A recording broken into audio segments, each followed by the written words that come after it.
ใจดีนะค่ะแม่ช่างอยู่เยี่ยมมือใหญ่เนี่ยเหรอเอาขาขอบใจยิ่งโจมกันเนาะคนบ้านเป็นดีใจสาราค่ะนี่ก็ที่สามกันเนาะดีใจสาราค่ะนี่ก็อยู่เรียนสีป้อเนี่ยเหรอเอาขาป้อก็หายค่อยผักหมักไล่เขาได้ยุ่งคิวก็ขชวนฮะนั่นนะเอาขาเดี๋ยวนั่นก็เลยคนบ้าเดินอันนึงคู่สอนกันเนาะตีหมูสารนักตกในขณะเนี่ยเปลี่ยนตีใจกาลีราคาเยี่ยมเยี่ยมใหญ่เนี่ยเหรอราคาขอบใจยิ่งโจมขนาดสุดสนาย้ำเหนืออันนึงคนของไม่หายในซ้ำเปลี่ยนตีใจพินเคียวขาในเมืองใหญ่เนี่ยครับราคาขอบใจยิ่งโจมค่ะราคาสุดสนาย้ำเหนือซ้ำมีมาเพียงมาอ่อนเท่าเนี่ยนอนเนี่ยไม่มาอ่อนเขาเนี่ยใจล่าเฉยเขาเนี่ยฮะนี่ก็ตอนนี้ก็เรียนผู้เลี้ยงกลางเขาจำว่าตั้งเสียงตู้ข้าเนี่ยฮะเนาะอ๋อนั่นแหละรอนานก็ได้ยินเมื่อรอแต่ป้าป๋าเนี่ยฮะอันนี้ก็เนี่ยฮะขาขอบใจยิ่งโจมกันเนาะเลยนั่นแหละขาเขาได้ใจมีมันน่าแล้วเนาะกับสียามาไกลกันหนึ่งขาเดี๋ยวจะได้หมอหัวแล้วค่ะลุงก็เคยว่าเนาะใจก็เคยว่าเป็นอย่างนั้นเนาะลุงใจสั่งอ้อนเนี่ยอยู่ตัวเวียดนามย่านเลยพี่ใจสั่งทุนนะคะนายก็พี่ใจสั่งทุนนะคะหมอฮวนตัวตั้งย่านกับเขาเนาะปีน้องกันค่ะสามปีน้องค่ะมาเผียวที่เมืองยาค่ะได้สามปีน้องค่ะสามปีน้องมาเผียวเนี่ยค่ะขอบใจยิ่งโจมแล้วกำไรเปียกับ10 เพียงขาเขาไหลปลามาค่ะวันนี้กันเขาเลยเนาะน่าสมีค่ะกับเราจะจีนเดียวน่าสัมเปนน่ายิ่งเสียงถึงก้นหางเลี้ยวค่ะค่ะน่าอยู่เศร้าปีตัวเวียงเมืองใหญ่เลยค่ะเนาะค่ะขอบใจยิ่งโจมถึงกูก้นทะเลน่าสัมเปนน่ายิ่งเสียงหอมแล้วค่ะน่าหอมชามข้าวค่ะเนี่ยนะหอมข้าวผวนข้าวใหม่ข้าวกัดเลยค่ะหอมอะไรกูข้าวค่ะเนาะไปเสียงหอมสัมเป็นเสียงเลยขนาดนั้นเสียงหอมเลยค่ะเนาะค่ะน่าสมว่านางยาจิงเฮาเนี่ยค่ะเนาะนางยาจิงแล้วก็อยู่เวียงเมืองใหญ่เนี่ยค่ะเนาะค่ะสิบชนะย่ำเดือนในสัมเบียนน่ายิ่งละเอียดเฮาเนี่ยค่ะเนี่ยก็อยู่ที่เวียงลาเซียวเนี่ยค่ะเนาะค่ะขอบใจยิ่งโจมนะเดือนชนะเลยผมป้าน่ายิ่งคำขวางค่ะเนี่ยนะน่ายิ่งคำขวางเนี่ยทุกข้อในเวียงลาเซียวค่ะข้อเวียงลาเซียวมาเนี่ยค่ะใครเกี่ยวใครมวลความใต้หนึ่งเก่าเลยค่ะข้อตั้งหัวที่เช้าบนมาเขาเนี่ยกันเนาะเขาใจยิ่งโจมด้วยกันนะเขาขามาเนี่ยมาตอนปอลุงสาวตาเขาที่เวียงคำลาเซียวแล้วผมป้าหูเปาเขาค่ะเปลี่ยนพวงเขาอันเปลี่ยนหูเปาเขาเลยสภาเขาขนมในตรงเวียงลาเซียวน้ำปอเขาก็เผียวมาขนมหูเปาเขาขาน้ำปอเผียวมาเนี่ยอันเป็นเงาเป็นก้านขาธรรมดาเสียเนี่ยเขาขายิงจ้วงอ่ำสุดเชียงเอากลุ่มเอามุนอันเป็นปฏิหูเสือค่ะขุนทุนอูเขาอันใดทุกข้าอยากผิดตามหัวใจใต้เขามาอยู่ห้าดอกข้ายามือเหลือในขาวเขาเดี่ยวขอความค่อยผักมาถึงยันมันคือกับสิทธิ์ถึงปีดองเมืองยาค่ะฮาไรเตียนตีมาตีตองป้อมบอกเนาะอันหนาฮะนะก็รับนำกันเนาะลายตาออกไล่ผมลูกเกี่ยวมากใครว่าลุงวิ่งมาล่าในคนไรอยู่ไงนะค่ะขอบใจยินดีค่ะเนาะ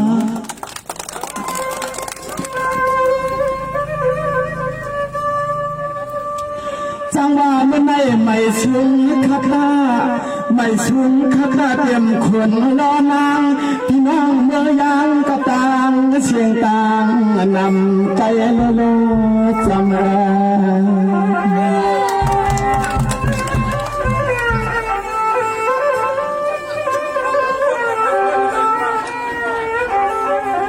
วันนั้นเฮาขาเจ้าพี่เจ้าน้องห่วงกันหัดเยาที่สู่เจ้าสาวมุนวางให้พวกเราเป็นที่มันที่ตวงและตาเนน้ำดินได้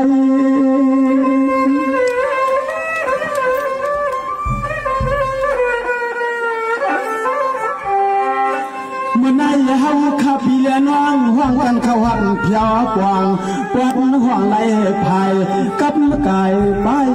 ปาฏิใหญ่เพียวใส่ทุกวันตอนสู่เจ้าใจข้านับยังบ้างเงาวันเงานั่นเสลหูนายิ่งใจ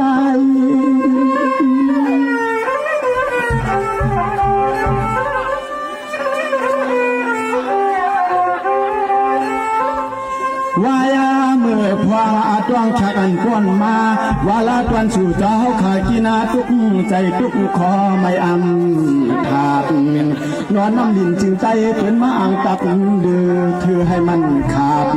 เขาขาดเจอปีเจอน้อยกูเลยลอยผักกันเลยปักป้ายเตือนสูงเขาขาดเจอปีเจอน้อยกูเลยลอยขาด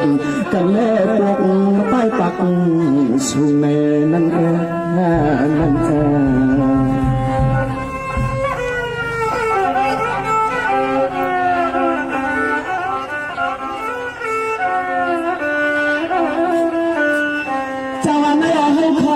ไว้การดีได้เห็นตาเยนาไว้การไว้งานยามกันเขาขามาจำเปลี่ยนปีละวันเก่าเขาวันโหดโทตามาเผ่าเมื่อยาวกวนกิน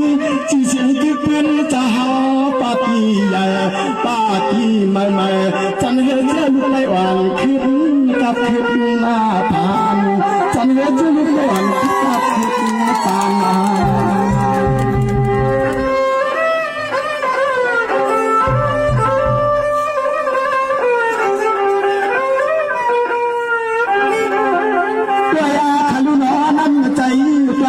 เขาเจ้า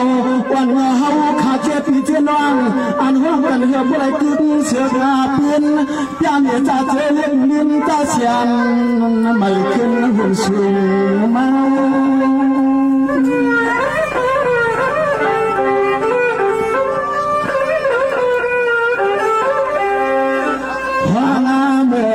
ทบมาห่มยาเหมือนกันและหันมือตั้งเมื่อวันในใจข่าวข้อความยบยามไพร่สวงผ่านย้อนมากปันเหืออะไรเป็นตีกลางไม่ย้อนมากปันเหืออะไรเป็นตีกลางไม่ข้า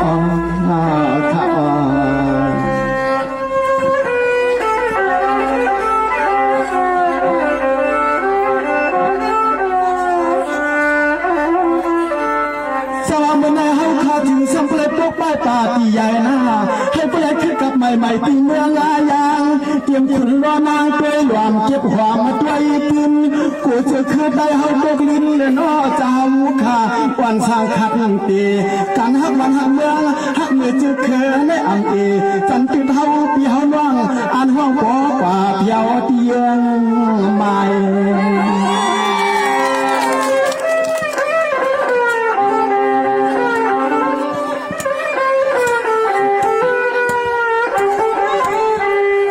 ความจะทอมคาถาวิมาลาคามองไข่จอมเสกุลยาจะวางปฏิไมปฏิใหญ่เฮาขาดเจนอำใจเฮ็ดหน้าเฮ็ดหน้าไข่เฮ็ดปีใหม่ปีกวางมุ่งวางจะเฮาเลี้ยงเชให้พวกหูจีเสือกงาปืนเมื่อบ้านเมืองชื้นเป็นเฮ็ดไรยังอยากยังลูกได้สำเร็จจริงผ่านไปวางคบเพีย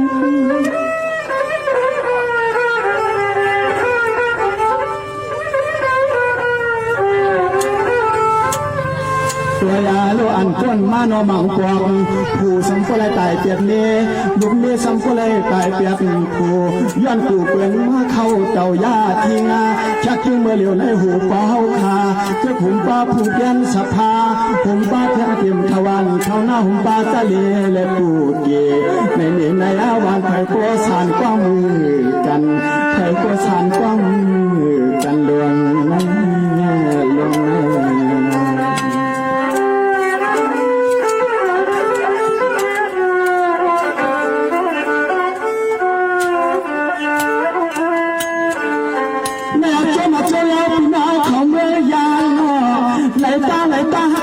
การจะเคยเสือให้ผู้เลยชุดปักหนอให้ทำในมาคุณลักพางาเศร้านาเอาปินเคยเจ้าปักลักไปลงยาวให้เป็นลักเงาเห็นใดจะเสียงเชียนาใหญ่มาเลือเห็นและเข้าในป่าตีใหม่จันทร์เจือผู้ปนต่างผู้จะไม่ตาหน้าผ่านนอ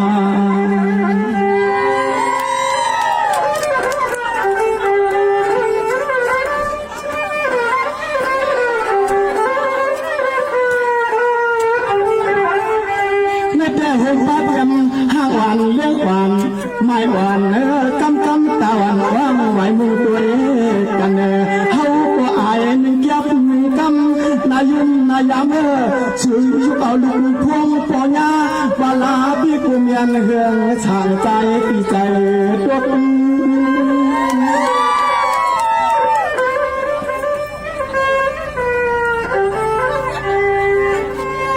ข้าจ้างมาว่าวันพรุ่งนี้นับยำปวดเท่านาเวิร์นผู้เสียยาข้าเจ้านับยำปวดเท่านาเวิร์นผู้เสียยาญาติการนำให้ใหญ่เพียวเธอทุ่งควันการสู่เจ้าอยู่ช้างวันกว่าเวียงใหญ่เฮือนเปียกเปลี่ยนว่าง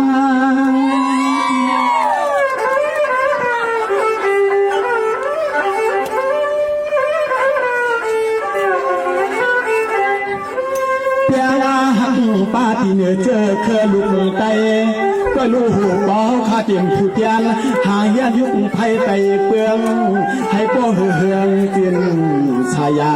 เฮาข้าเจอพี่เจอน้องตายเย็นด้วยกาจวมหุ่มเขาเจ้าจึงเฮือบเลยเปลี่ยนใจจวมหุ่มเขาเจ้าเสือก็เลยเปลี่ยนใจในอ้อในอ้อ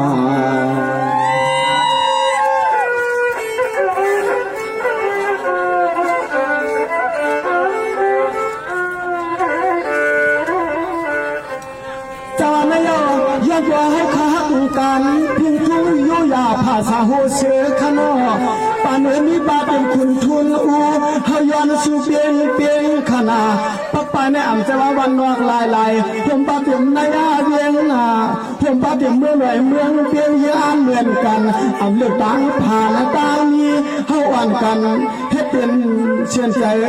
เฮียวาจีด้วยมีเสปืนน้ำตาใหญ่เพียงทุ่งกันสู่เจ้าคาจึงทำอะไรเพื่อเพียงไม่กลับมาใหม่ไตจะเคยใหญ่จึงทำอะไรมีเพียงทุ่งสูงไตจะเคยใหญ่จึงทำอะไรมีเพียงทุ่งสูงไง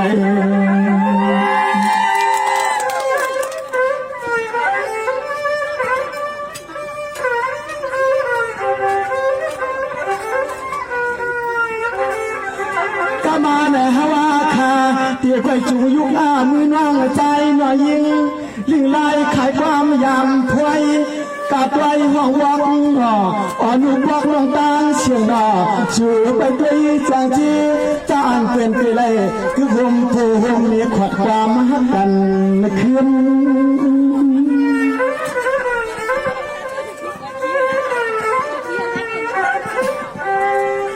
เราวิมาลาข้าวแดดผู้กว่าและตัวในต่างการยายาอย่างกากับกายเลยถ่ายปีกน้องพระจอมเปียงจุงมึงในเจ้านอเตรียมเท่าเตรียมยุ่มยำยุ่มภาษาอย่างกาคาเตยไปเกิดนึกข้ากวนคาพ่อเจ้าใจหวานว่างหมอกนาป้าเทียดังละเย็นวันตัวยังวันเขาสั่งในเวียน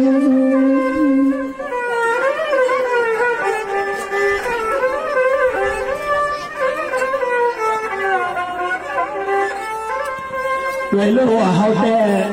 ด้วยโลเฮาแต่ก็ว่าติดลัดน้องฮักน้องเปียงก็อ่านนาตูถ้าเฮาเข้ามาจำเฮาก็กว่าติดลัดคือน้องฮักน้องเปียงแต่เฮาก็อ่านนาตูเท่าเข้ามาจำยกยก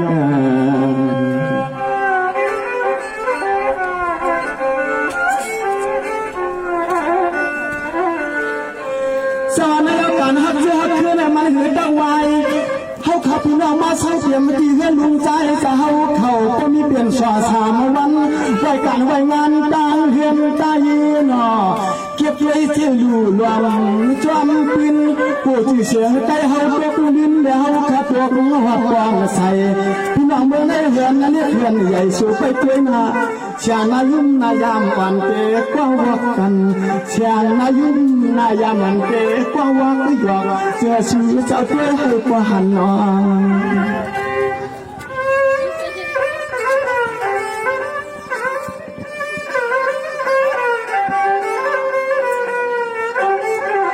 อันในใจเขาได้คิดจุกยับตาล้อมเงินเล็บลิ้นขาดเลยคิดนำความไว้วางกวนกันนายุ่มนายามวันเสียงว่างความวน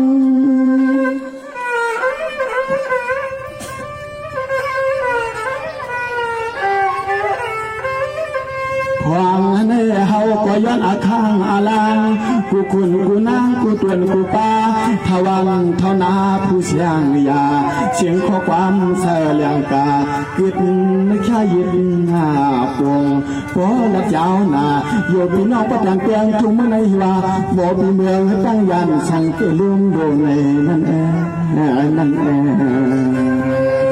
อาขาเนาะก็จะยินชวนเพลงพี่น้องขามือยากูก็กูกวนใหญ่ๆนำๆขนาด10 เสียงได้ย้ำเดี๋ยวพี่น้องเขาไปเลยหันทีความนอกใจล่าสวยอะไรหน่อยยิงล่าเย็นเฮาในขนาดตีมากองวักพอกันอะไรเป็นขอความหักยางกันมันกันใจเก่งๆเป็นหนังเจงพี่น้องเมืองยางเขาเนี่ยเนาะพวกหมอหักกันนี่แหละมีเฮือนเตียกเตียกว่ามีกาไหลลำมีคำไหลเสียงก็เป็นเปียกเป็นขนาดมีอุสิตมีตามเข้มจ้าที่ขายินโจมป้อมสุดเสียงคำไหลสูงขา